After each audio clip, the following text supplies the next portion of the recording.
Welcome back to A Real Pain, the movie podcast where generations clash it out to decide whether or not their movies deserve to be considered a classic or not. I'm Matthew, a Gen Zer. I'm John, a Millennial. And today we have a very special guest in the studio, Kenyon Murray. Welcome to the pod. Thank you very much. And you said, I think I'm a Gen Xer? Yep. Okay. I never really put much time and thought into that, so okay. Yeah. So 3 whole generations in the studio today. Yeah. And Kenyon, what movie did you bring for us to watch for the very first time? Oh my gosh, we had to watch Weird Science, a classic nostalgic movie from my teen years when I first saw it. So a little bit different today at 52. Yeah, that makes sense. All right, Weird Science, let's get weird.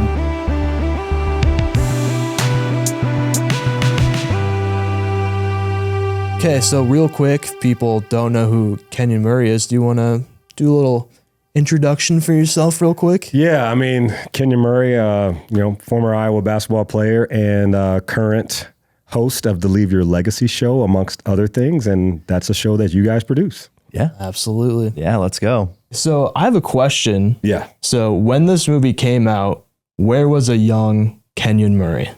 Young Kenyon Murray was 13, living in Battle Creek, Michigan. And I remember back then, like, I think I had to wait for it to come out on VHS or something like that. 'Cause, didn't have a whole lot of money. So I didn't see it in the theaters. But yeah, once it came out on VHS and you could go rent the movie, I went and got it and watched it. That's so fun. Yeah. Yeah, that's why I texted. So I think we all watched it last night, but that's why I texted pretty early on in the movie because I'm like, I need to know how old Kenyon was when he first saw this. And when you texted 13, I'm like, okay, I have to get in this mind. I have to get in a 13-year-old mindset. And I think I might have enjoyed the movie more. Like kind of going, like taking yourself back. Cause like, I think when you put yourself in a place of like who the movie is made for, then you forgive a lot of stuff of like, oh, there's a ton of plot holes, but that wouldn't have mattered.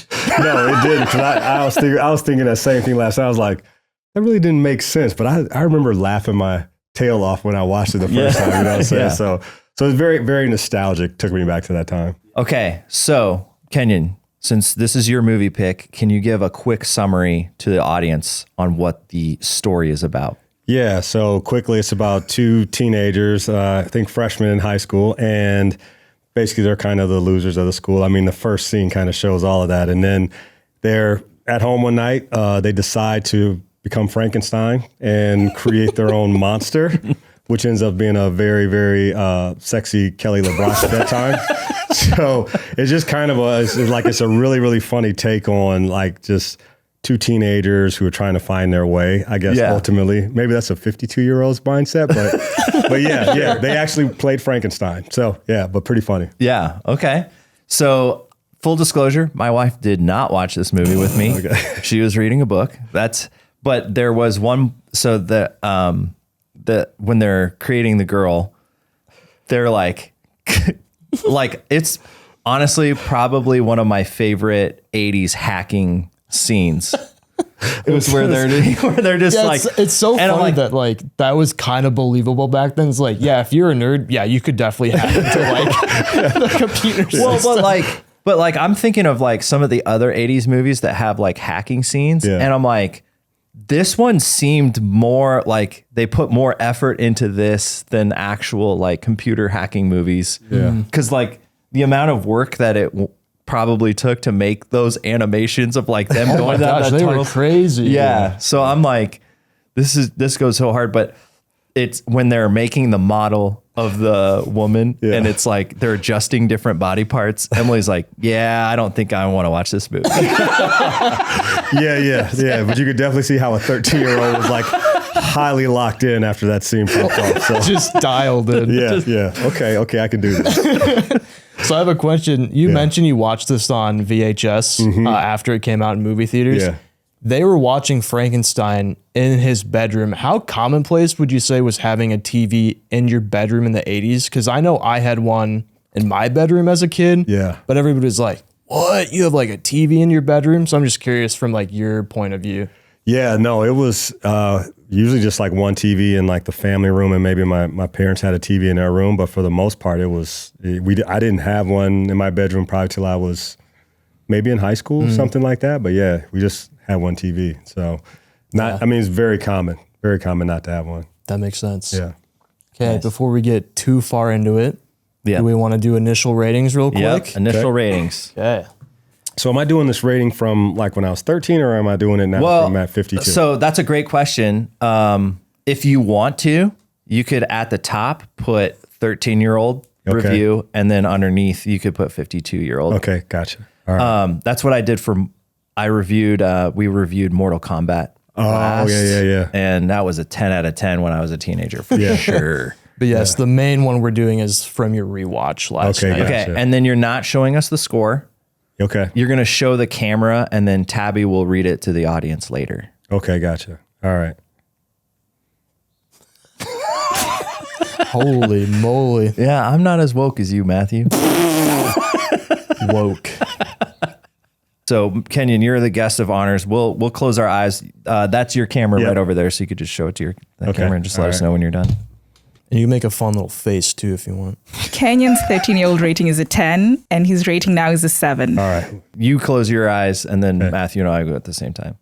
Matthew's first rating is a 4, and John's rating is a 7. Okay, sounds good. Okay, now we got to try to convince each other to change the scores. Okay. All right. All right. To start it off, start with our favorite scenes. So Kenyon, since you're our guest, what would you say is your number one favorite scene from this movie? Wait. What was your favorite scene as a 13-year-old boy? What was your favorite scene? It's the exact same scene. Okay. Not even let's joking. go. It's the exact Okay. same scene. Okay. So my favorite scene as a 13-year-old and 52 was the bar scene.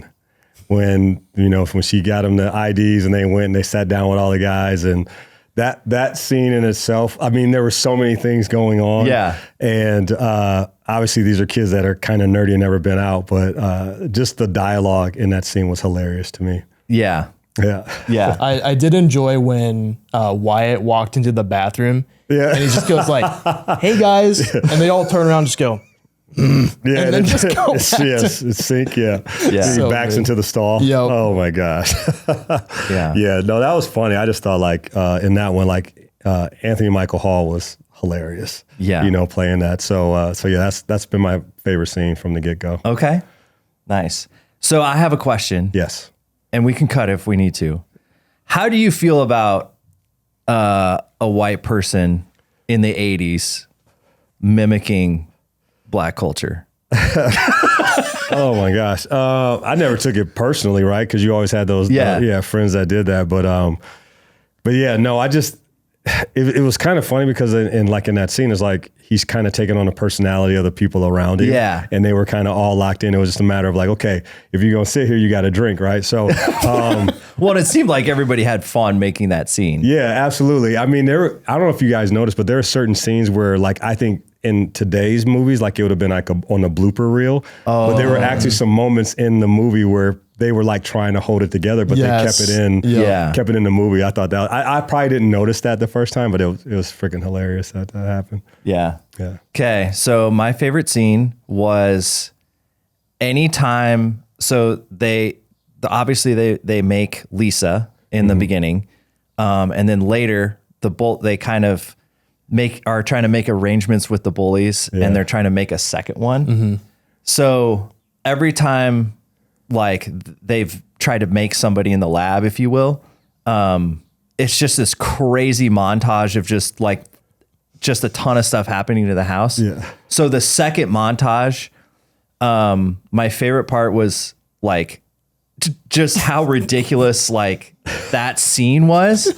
But then towards the end, when they just reversed the footage, I just thought for like the premise of the movie, which is like two teenage boys make a hot woman. Yeah. Like they went so hard on the digital effects and did. They and really did. like it was just, I thought the practicality out of everything, it was just so well done. And I'm like, this is like, this is such an 80s thing to do, of just take like a ridiculous coming of age type story, and then just go all hard. Yeah. I was thinking about that too when everything was getting reversed. I was thinking, what, at this point in time, I was like, man, they did a really good job back in the 80s of, visually showing that kind of stuff too. But it was also funny that I'm like, okay, like 52-year-old me was like, that really doesn't make sense, but it's all good. But no, that's a funny scene. Yeah, definitely. Yeah. And then too, just like the gazebo, I'm like, could you imagine being on the film set of just being like, okay, now we're going to drop a piano on a gazebo? That's just legit. Yeah. So fun. Yeah. So I don't know. Today it might be $100 million movie doing stuff like that. But back then they're just destroying stuff. So. Yeah. All right, Matthew, what's your favorite real scene? quick before I get into my favorite scene, just because you mentioned everything getting reversed at the end. If you think about it, this movie is basically just Cat in the Hat, but instead of a cat, it's a sexy woman. Huh. Yeah. Okay. I can see that. Definitely can see that. Never thought about it, but I can see it. Right? Yeah. Okay, so my favorite scene was when they're trying to recreate a second person for Robert Downey Jr.'s character and his friend. Mm-hmm. And it's just so funny watching it now because, Robert Downey Jr. is like a legend at this point. Like Iron Man, obviously. He was just an Oppenheimer. And like that was definitely way more of like a serious role. Mm-hmm. So watching it now and seeing him just belt out, I'm shitting in my pants. So funny. So funny. Yeah. That was my favorite scene just because of that one specific line. Yeah. That's so funny. That's hilarious. He was funny. Like his facial expressions, like he was so young. It looked like he might have been on something filming the movie. You know what I'm saying? Well, it's funny you say that because is that one of your fun facts maybe about Robert Downey Jr.? No, go ahead. Because I saw something when I was like trying to find where to stream the movie that like they almost fired him a couple times. Mm-hmm. Is that right? That's right. Is that what you have? Really? Yeah, because of his antics. Yeah, and so I saw that before seeing the movie, and I'm like, he's not in the movie a ton. Yeah. So for him to like almost be fired is crazy. Yeah. Wow. Yeah. He might have been in maybe 20 scenes or something like that. Like nothing crazy, but yeah. He looked like he was on something in that movie. Yeah. Yeah, I'm curious was he kind of big at this point, or was this more of like an introductory role for him? It was more of an introductory role, and that's when he was kind of started going through his drug phase, and I think you go back to his story, and I think he was first given drugs at the age of 8 by his dad. Oh, wow. So he'd always been in that kind of system of that, and but he was always talented. Like I can't remember which high school he went to, but he went to a high school with other famous actors and stuff like that. So obviously he's super talented, but just had that issue. So. Yeah. Yeah, I also noticed when they were going through the like cast in the beginning, they listed him just as Robert Downey and not Robert Downey Jr. I wonder when he added that. Yeah. Yeah. Oh, maybe it's when he had a reconciliation with his father. Who knows? Yeah. Yeah. I just thought that was interesting. Yeah, no doubt. Yeah. Sorry. That was beautiful. Hosting a podcast is hard. We have to mention Bill Paxton's character. He returns again. This is the third movie in our catalog that we have reviewed that Bill Paxton is a major role. Yeah. And so this is one of his early roles. And I feel like every role after this, not all of them, but most of them, are just a variation of this character. Oh, really? Because like I don't know if you remember True Lies. Yep. But he kind of was. He was a car salesman in that. Yeah, he was kind of. You kind of like him and you kind of don't. Yeah. Like it's this middle ground. So unless it was, I think the only movie that I can remember that I like really liked him was Twister. So for him to be like this military guy that's like the serious. Yeah. I thought he did good. Yeah, after watching True Lies, if you didn't tell me who Chet was, I don't know if I would have been able to be like, oh yeah, that's Bill Paxton. He looks so different Yeah, he does. in this He movie. does. Yeah. But there was that little part too where like in True Lies, he was kind of like, thought he was like a womanizer or whatever. Yeah. And kind of the same thing when he came at Kelly LeBrock's Lisa character late in the movie, you know, it was kind of like he was like trying to run up on her too, you know. So yeah, so you could see a little bit of that sleaziness in both characters. So, Yep, for sure. All right, do you have a least favorite scene? I would say this. So when I looked at least favorite, there was like two that really rang out. The one was like when they just met her, they got back, put Gary to bed, and then they have Wyatt and Lisa have this kissing scene, you know, where, you know, and like, what are you thinking about, like aerobics or something like that? Yeah, I was like, okay, first of all, bro's like 15. So I'm saying, I'm like, and they technically said she was 23 in the movie. So I'm like, but that scene I didn't feel like really fit. So it was kind of a least favorite scene. But then I know it sounds weird with this because like, haven't even talked about like she has all these powers, right? Like that just came out of them creating her on a computer. I'm like, any scene where she was using powers, I'm like, that makes zero sense to me now. It makes zero sense to me now. But I think as a 13-year-old, I'm like, oh, that'd be really cool that that she would be able to create anything because they created her. So so any scene that she was like using her like her powers was kind of weird to me. But the kissing scene kind of that was the one I was like, I don't like that. Yeah. I would say that was probably mine as well because, so for context, like when they first make her, they're like, she's like, well, early in the movie, the boys are talking about like, yeah, it'd be so fun to shower with like a girl. Yeah. So then like when they make this woman and she's like, what's the first thing you want to do? They're like, then it cuts to the shower scene and they're both in there with her. I'm like, this is weird. And I'm like, I don't know how I feel about this. This is like, I mean, could you just imagine doing that with a buddy? Like, that's so weird. It's so weird.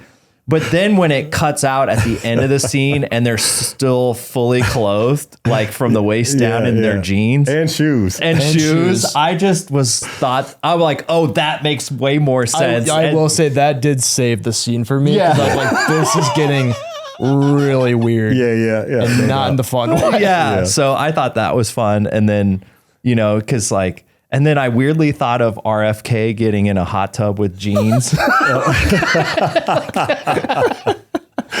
like, or the guy in Arrested Development. Yeah, the Never Nude. Yes, the Never Nude guy. Yeah, have you ever watched that show? I haven't. Oh, there's a character, and he identifies as a Never Nude, and so anytime he's naked, he has cut off jean shorts, and so, anyways, it's just kind of a running gag. Yeah. But yeah, so the kissing scene, so like anytime in the movie that the boys actually don't do anything with Lisa, but they make you, well, just hold on. I'm talking about my least favorite scene here. Okay. All right. Sorry. So like it always turns out that it feels like she has the best interest of the boys in mind, except for the makeout scene. So I would say the makeout scene is my least favorite as well, just because, you know, other than obviously the shower is questionable, but like there was nothing, I don't know.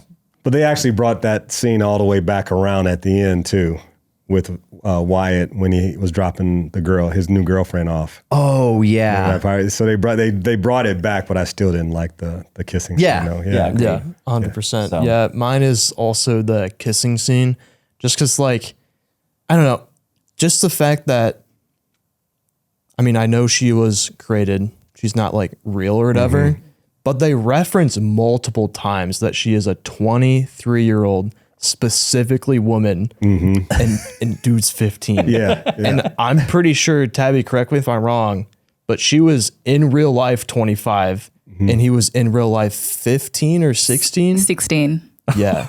Where are the police? Yeah. What? Yeah. Oh yeah. Especially if you think of a gender reverse, Yes. it would be like, oh, heck people yeah. are going to prison. Yeah, no doubt. You're like, who's producing this movie? Harvey Weinstein? Sorry.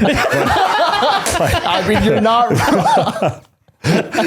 Oh my God. It just bothered me that they made her specifically 23. Like, why couldn't they made, I don't know, like somebody their age? Yeah. That the age gap thing always felt weird. You know what was also weird too was like if you go back to the bar scene and Gary references the crazy little eighth grader. Yes. He was like, I was nuts for the woman. Like, I mean, just like I was like, oh, I just caught that. I was like, he just said an eighth grader. And then the way he was describing her stuff, I was like, ooh. Well, like and then all the old men around him are also talking about her too. I'm like, guys, what is happening? Right. I was like eighth grade. Like that just resonated. I was like, oh, wow. That just, because I was like, I started thinking about like my daughter as an eighth grader. Like if somebody was like talking about her like that. So yeah, dude, it's that there was some definitely line bordering dialogue. I can see why watching it as like a 13-year-old and you're like, oh yeah, whatever. Yeah. Because at that point in time, I was probably crazy over an eighth grader too. So yeah. No, I think they definitely hit the age, the age thing. One of my favorite lines was when he just right before he takes his first shot, he was like, "See y'all in the emergency room." And it was kind of subtle. It was like really, really subtle. Yeah. Hey, pretty lady. What's a beautiful woman like you looking like a maraca with a maraca like this? She's in the Malaccas, Dino. Was that like a word back then? I've never heard that term before. I don't even think I ever looked it up. But really? I literally did that scene word for word while I was watching it last night. Dude. Yeah, it was. I was sitting there, my dogs were looking at me like, "Who are you talking to?" Like so they don't get it. Fun. So your kids have watched this? I think they might have when we still had a VCR, so they were probably like in their teens, but they probably won't remember it though. You know, especially like Michelle and I mean, we literally would watch that thing on replay. It was so funny. I can already tell you right now that I think my score is higher than Matthew's. Okay. Because for a couple reasons. So this definitely had the same vibe and like antics, if you will, of most other 80s movies that I probably would have, like Stripes with Bill Murray. Just like Remember Spies Like Us? That was with I have not seen Spies Like Us. Oh my gosh, that's Chevy Chase and Dan Aykroyd. Okay. I don't think I've ever heard of it. Okay. But that's, once again, it's one of those things. There's some antics in that too. That's pretty funny. But yeah, it was always kind of a theme. And you know, then too, it was like you had like the 16 Candles. Like it was kind of like, I think they called them the Brat Pack. You know, like there were just certain actors and actresses that were always in kind of the same movies at that time. Yeah. So. Yeah, because I recognize Anthony Michael Hall from Breakfast Club. Yep. Which I was going to ask. So this is a John Hughes movie. Do you know when this movie came out in relation to his other movies? Oh, I think the Breakfast Club came out a couple years after Weird Science, maybe. Okay. But yeah, like those are the two that really I connect with too. Because even Breakfast Club, I probably can quote half of that movie too. Yeah, for sure. Yeah. Because I'm not going to lie, this movie kind of felt like a director's first couple of movies compared to his other ones. Just, I don't know. I don't think it felt quite as polished. I mean, like the Breakfast Club, like we watched that in school. That's something that they mandated us to watch. Really? Yeah. Wow. So it actually came out in the same year as Weird Science. The same year. Okay. Same Breakfast year. Club did? Yeah, it did. 1985. That's wild. Okay. Yeah. Which one came out first though? Let me fact check. Wow. While she's fact checking, one of my favorite lines is when both boys, this is a total sidebar, both boys are in the bathroom and I can't remember who's standing and who's sitting. Is Gary standing and Wyatt's on the toilet? Okay, so Wyatt's on the toilet, Gary's standing, and Gary goes, "Hey, let me know if you're going to let out an air biscuit and I'll turn the fan on." And he's like, "What's an air biscuit?" He's like, I'm never calling a fart something else. Besides an air biscuit It's gonna be again. it's always going to be an air biscuit. Yes, for real. But it's so funny how he even like talked about his irritable bowel syndrome or something like that. Like he gave us some like technical term. That just made me think of like, okay, that's why you're lonely and have to make a woman in your bedroom because you're talking like that. But But yeah, that same scene was like that I would play over and over, which I put it down as one of my funniest scenes, and I probably ran it back last night 5 times. Okay, let's go. Was when they're like, hey, what are you guys doing in there? And then Wyatt goes, Gary was just taking a, and then he goes, his eyes get big, he closes the door, and then the slap. Yeah. I rewound that slap 5 times last night. I laughed out loud on that scene for sure. Because I feel like we all have buddies we would do that to. Oh yeah, 100%. And when he was in there, do you remember when the girls opened the door the first time and there was the flame behind his head? Yeah, what was with the flame? It was like to cover the stench in the that bathroom. Covers the stench? Oh, yeah. I think that's what they were using it for. Yeah, so, this is pre-Febreze. I didn't realize a candle would. Oh, I guess if it's scented. Yeah. Okay, that makes more sense. Yep. Yeah. Yeah, the scene in the very beginning when Gary's first spending the night, this is like right before, I think it's right before they watch Frankenstein, but he's shaving. Yeah. And he like barely has any facial hair at all. And the whole entire sink is just covered in shaving cream. Yeah. I was like, low key, I kind of get that because in high school, I mean, still now, I barely have any facial hair. Yeah. But in high school, it's like, I mean, I've never shaved before. Just covered my face with shaving cream. It's like, yeah, that's what you got to do. Yeah. If you have like 2 hairs. That's hilarious. Yeah, the other thing that I really thought I laughed out loud at was when they're talking to, is it Gary's parents? Oh, yeah, Gary's parents. Yeah, when she goes to pick him up. Yeah, so Lisa and Gary are talking to Gary's parents, and she's trying to convince him to let him go to the party. And the wife says this about her husband. Yeah, he doesn't stand for baloney. I don't know why. No, but that was the grandparents. That's the grandparents. Oh, it's the grandparents. She's like, he's like, and don't tell me any baloney. And he goes, he won't stand for baloney. Sorry, yeah, that's right. So funny. Real quick, Tabby, did you find out which one came first? I did. Breakfast Club came out first. Oh, wow. But there was some overlap when shooting. Also, quick fun fact, they were shot in the same high school. This movie, Breakfast Club, Weird Science, and 16 Candles, if you guys have watched that movie. Wow. Okay. Yeah. Which is why you think about some of the reoccurring characters in those movies and stuff too. Yeah. This might be a really dumb question, but 16 Candles, is that also a John Hughes movie? Yes. Okay. Yeah, with Molly Ringwald. Yeah, she's a main character in that. It's another good one. Yep. Yeah. Going back to the scene where they are trying to convince Gary's parents to let him go to the party, his dad, very first line, do you go to Gary's school? Hilarious. Yeah, that was pretty It's a foreign exchange program. And I think at one point the mom, she's trying to call the cops. I'm like, yeah, you need to call the cops. Bro. Like, this is insane. Yeah. Well, and it's funny too, because I mean, my kids are young, but like him and Lisa trying to convince his parents to let him do something. Yeah.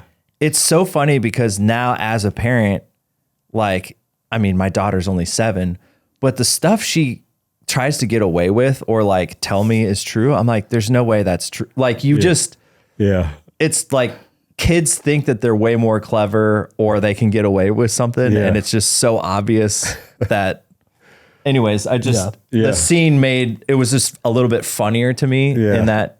And the fact that the parents didn't budge the entire time. Yeah.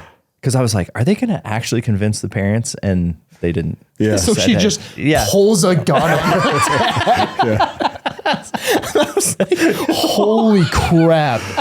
That's and like Gary's face, like his eyes get big. Yeah, he has so many great facial expressions. Yes. But it's like he goes, Al, my dad is he's a plumber, and I guess you plumb. Well, that was kind of what didn't really make sense to me is that we know she has magical powers at this point, and she uses them later on her parents. Like, you have magical powers. Why are you pulling a gun on the guy? Right. Yeah. Yep. And then later he's got the gun. Yeah. And it's a real gun. Yeah. No, those were kind of things you kind of wonder that, and then it comes like full circle back kind of moments. But yeah, no, I thought that was hilarious. Just the mom, she was like so irate, and he was like, shut up.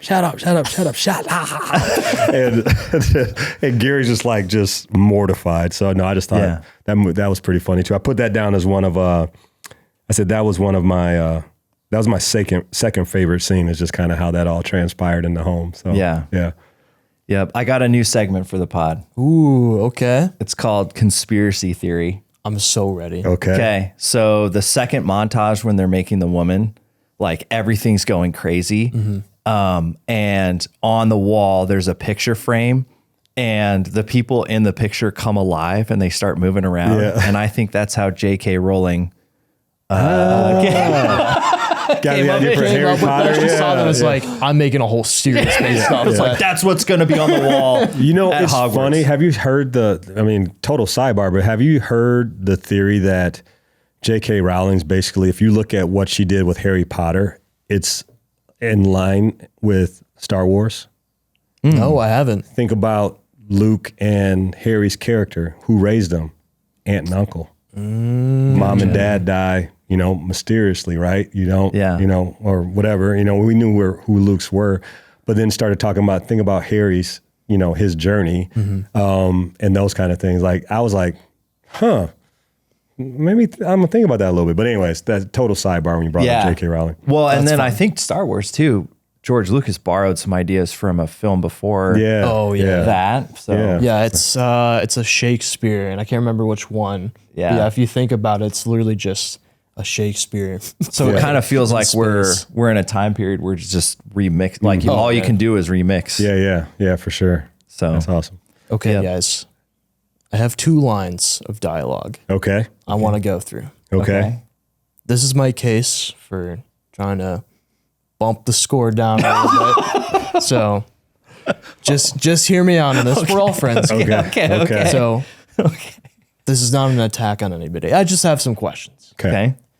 This is after the party, after they go through fighting the biker gang, which I will say, when the biker guy pulls out his shotgun and Gary grabs it and pulls out the other gun, that was pretty dope. Yeah. That was a for cool sure. scene. That's good. I will give him that. Okay. This is after they leave.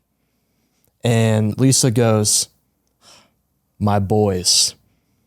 That felt really weird after knowing she just made out and grabbed his butt like 40 minutes ago in the movie. Why are you referring them to him as your boys? Yeah, that's my boys. Yeah. Oh, weird. Yeah. I putting myself in the mindset of 2 teenage boys making a woman. I can't imagine being with a friend and being like, let's make one woman that we share. Yeah.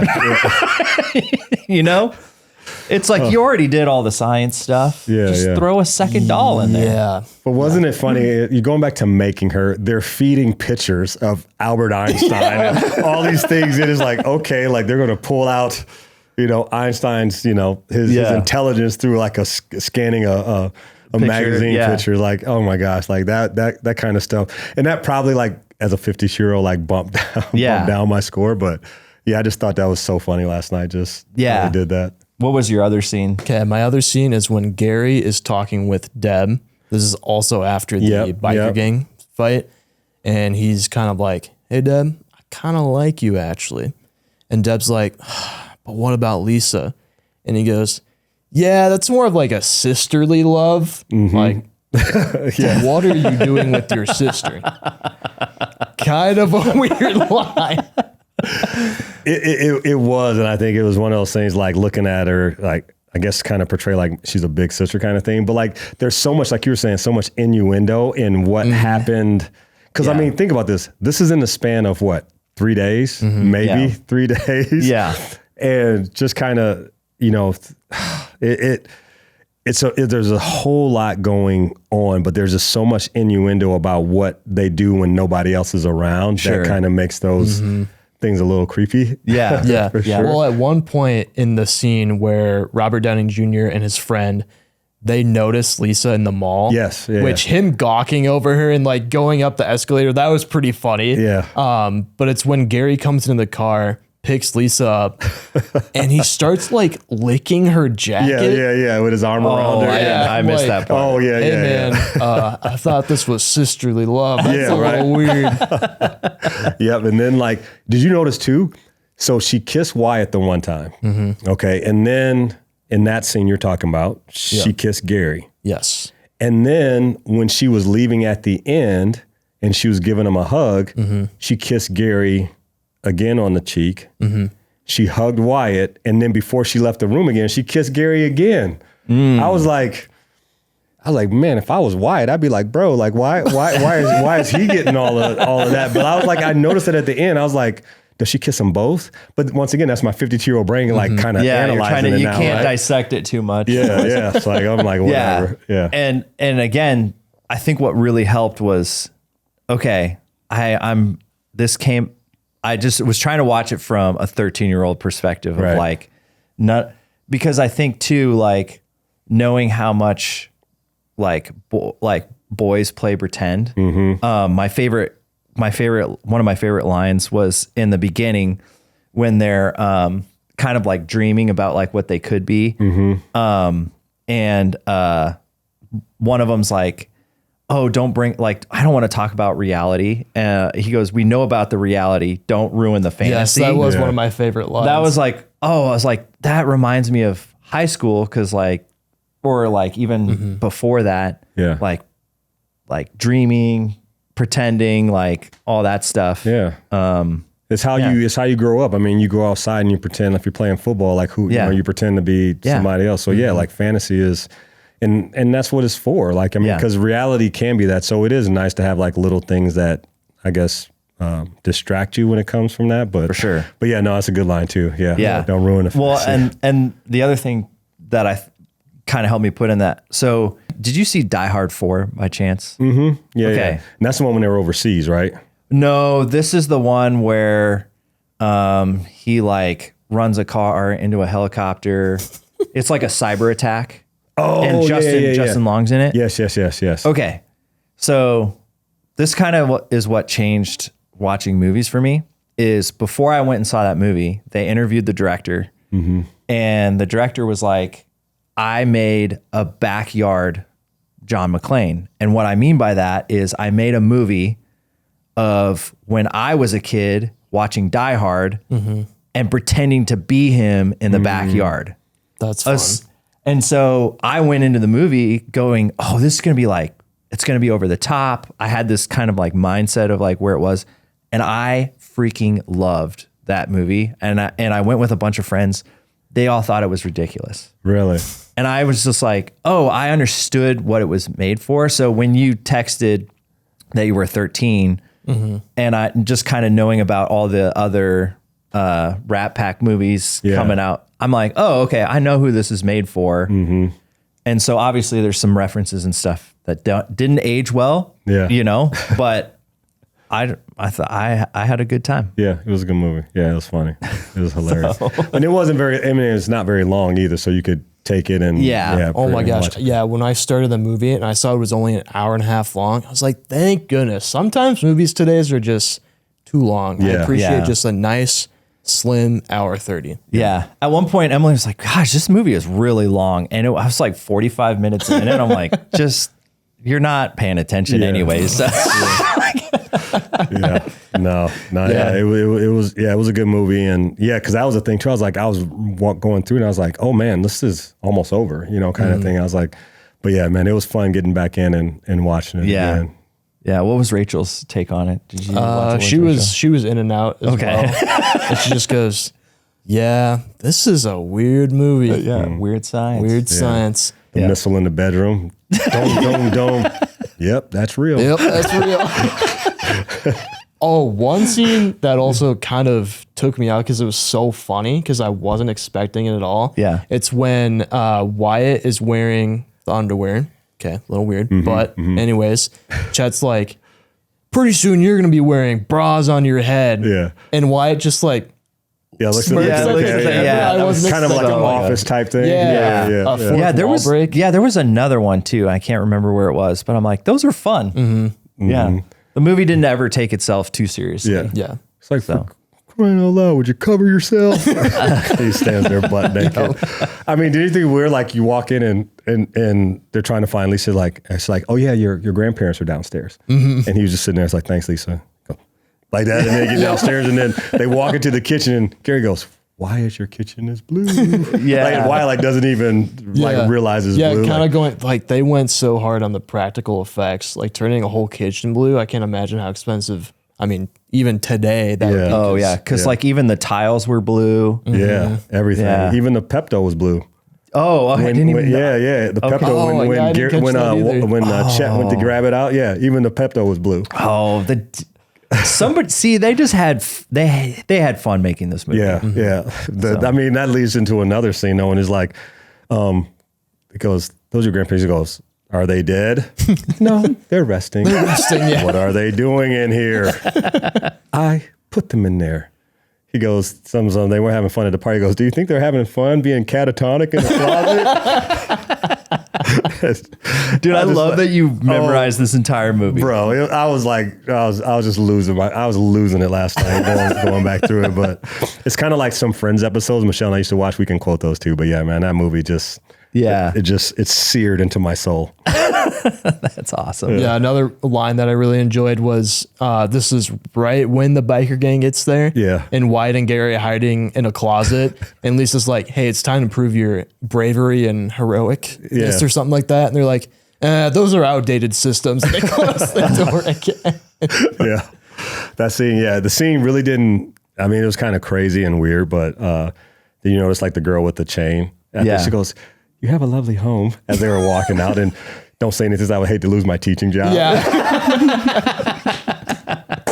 See, I wish like more just like fun, goofy stuff like that. Yeah. Instead of, weird underage. No, that kissing is. stuff. Yeah, but I mean, you think about it, like there are certain words used, like you laugh at it now, like the F word, right? I mean, they use that a couple times too. And it's like, back then I'm like, that was just, it didn't elicit any like, oh, you can't say that, kind of thing. But yeah, there was certain dialogue that you think about the early 80s and mid 80s like that. It was kind of interesting kind of hearing that stuff, but because I don't think you could find an 80s movie really that didn't have it. Yeah, I don't think so either, man. Yeah. Yeah. It is just crazy thinking how like commonplace. I mean, even just that word was back then. For sure. Yeah. No doubt. All right. Should we get into our final ratings? Any last comments on the movie? No, I'm just glad you guys enjoyed it. It's one of those things that, like you said, when you felt like the movie was dying a little bit, then something just hits you, right? And it was hilarious. But I mean, we even talk about the lingerie scene when she asks, like, do you have a bra that match in leather or rubber or barbed wire? And the lady goes, the old lady. She goes, give me a break. Like, what are you but asking again, she's me like, for? what do you think a 15-year-old would find sexy? Yeah. What? Gosh, yeah. Also, just my last scene that I got to touch on is when she turns Chet into that monster at the end. I'm like, that was like peak 80s. I was like, this puppetry. is that is so funny. Like, just the fact that like, because obviously like we're into, like, we don't make movies, but we make videos and things like that. And just like, it took a whole team, probably months, to make this monster that kind of had some features in resemblance of Bill Paxton. And it was a piece of crap though. It was a turd. Yeah. It was a turd because you're like, Wyatt, sorry for being such a turd. To you all these years, Yep. Yeah. As they're going through the cast again, there was someone listed just as the puppeteer for that Bill Paxton's like turd. Yeah. That's hilarious, dude. Okay. Final ratings. All right, final ratings. While we're writing these down, Tabby, Yeah. want to give us some fun facts about the movie? Good thing, again, because you guys love the movie, we already like disclose some fun facts. But so I have very few. Yeah. And one of them, so the puppet, the Chet turd, was actually supposed to be operated by Bill Paxton, but it was too claustrophobic for him, so someone else had to operate it. Yeah. That makes sense. Also, John Hughes wrote this movie in 36 hours. Oh my gosh. Yeah. That makes sense. Yeah. That makes sense. Yeah. Because if you think about it, there really was not a whole lot of continuity. Like, it was jumping around like, okay, so what happened? You just dumped a Slurpee on Garrett and Wyatt, and then they show up in a Porsche with completely different clothes on. I didn't even catch that. Completely different outfits. All right, -1 point. Oh, you know what? I think I still noticed. I think Wyatt still had the stained shirt. Was it Wyatt or Gary? But he had a jacket on top. Oh, he had a different leather jacket. I thought it was like a different color shirt. So you might be right. Yeah, it was I had still to look stained. and see that. Yeah. But it was weird. But their hair and everything was done. So, yeah. Okay, final fan fact is that Lisa was actually named, Kelly LeBrock's character was named Lisa to honor Apple Lisa computer, which was the first PC that had a graphical interface. So, and that PC was released in 1983. Wow. Interesting. Oh, because Fact. that was Tim Cook's daughter. I think the computer was named after his daughter. Okay. Okay. That is a good fun fact. Did that boost your rating at all? Plus 1 point. Gotcha. All right. Okay. Final You guys reveal? ready for the reveal? Yeah. Okay, let's 3, 2, go. 1, let's go. Okay. Yeah, 10. Yep. Okay, you bumped it up to an 8. Kenyon, Yeah. I respect that. Okay. That's Okay. a respectable number. Yeah, Kenyon gave it an 8. I gave it a 7.25, and I gave Matthew it bumped it up to a 5. I bumped it up. I did have a fun time talking about this movie, but I don't think I can go above.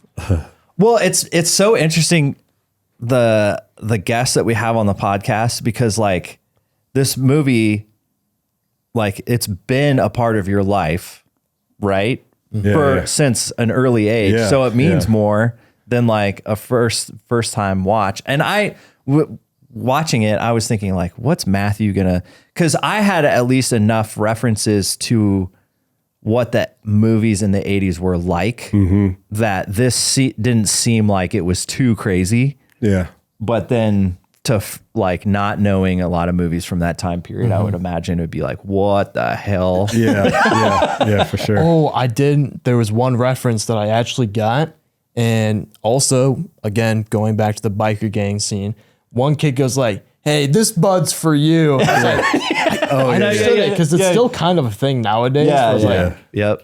I got that reference. Yep. That was Gotcha. fun. Yeah, it was fun. It was a funny movie. Yep, for sure. So Awesome. I appreciate you guys taking the time to watch it. Yeah, thanks Yeah. for bringing it. Yeah. It's always fun seeing like what movies, because I mean, we had Phil O'Brien on here, and just how passionate like people can be about movies. Yeah. Yeah. Like, that's just a really fun thing to see. His was Unforgiven with Clint Eastwood. Oh, okay, gotcha. Yeah. So, I think we all have those movies that even if it comes on like regular TV and it pops up, like you stop and you watch it. Yeah. You know what I mean? And I love that. And that's, you know, that's when you know it's a good movie, or maybe it's just one of those nostalgic things that you're connected to, that whenever you watch it, you might just watch it for a certain scene and then you're done, right? But yeah, man, movies can definitely be things that bring us together and have a lot of fun with. Yeah. Yeah. Absolutely. For sure. So, Matthew, what's on deck for next week? Okay, next week we're gonna take it way back. This might be one of the very first movies I potentially ever watched. Okay. We're gonna watch the original SpongeBob SquarePants movie. So if you haven't watched it yet, get ready, because it's gonna be a wild ride. All right. Until next time, this has been A Real Pain. Bye. Bye.